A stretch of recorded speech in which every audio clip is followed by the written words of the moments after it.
আমিতো ইয়াতে এটা ৰেড কৰিছোঁ। বাকী জাগাটো মই গম পোৱা নাই। আমাৰ মেডাম আছিলে, ডিষ্ট্ৰিক্ট মেডাম আছিলে।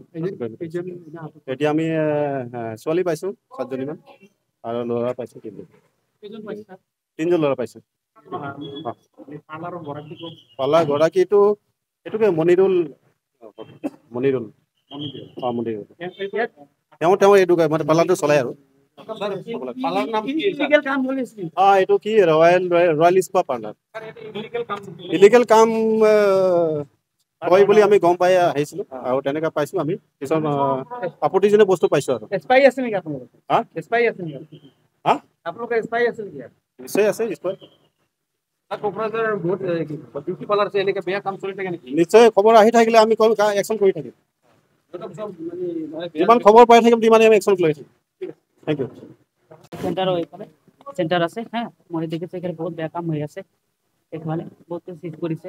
3জন ধৰিছে ল'ৰা, ছোৱালী কিমান আছে? 7-8জন মতো আহিছে। 7-8জন মতো আহিছে। কিমান দিনৰ পৰা ইলিগেল চলি আছে ইয়াত? মইতো এতিয়া নাজানো, মই ৰাস্তা ইনচাৰৰ কাৰণে কৰি আছোঁ সেইকাৰণে।